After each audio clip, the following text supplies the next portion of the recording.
Daund police ठाण्यासमोर Rashtrawadi Sharad Pawar पक्षाच्या पराभूत उमेदवाराला कोयत्याने मारहाण केली आहे आणि ही घटना सीसीटीव्ही मध्ये कैद झाली आहे. पोलिसांनी मात्र कोणावरही गुन्हा दाखल केला नाही. दौंड शहरात राष्ट्रवादी काँग्रेस शरद पवार पक्षाच्या नगरपालिका निवडणुकीतील पराभूत उमेदवारावर भर चौकात कोयता उभारून बेदम मारहाण करण्यात आली आहे.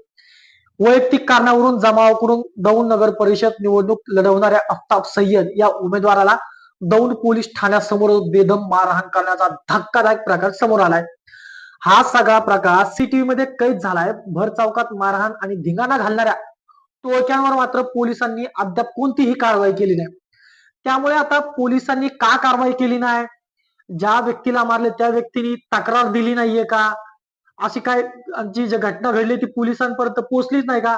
अशी काय घटना घडली आहे का? हे देखील आता तपासणं गरजेचं आहे. मात्र दौंड शहरामध्ये पब्लिक एरियामध्ये असं कोयता घेऊन फिरून एकावर असा प्राणघातक हल्ला करणं म्हणजे कितपत योग्य आहे?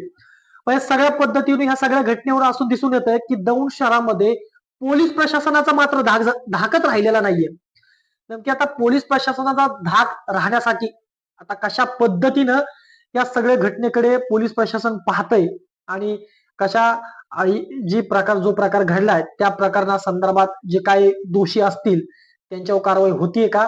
पण मुख्य तो प्रश्न असा आहे की ज्या व्यक्तीला मारले त्या व्यक्तीने याबाबतची तक्रार अजून का दिली नाही? हा देखील जरा विचार करण्यासारखी गोष्ट आहे आणि ते तपासणं देखील आता पोलीस प्रशासनाचं काम आहे.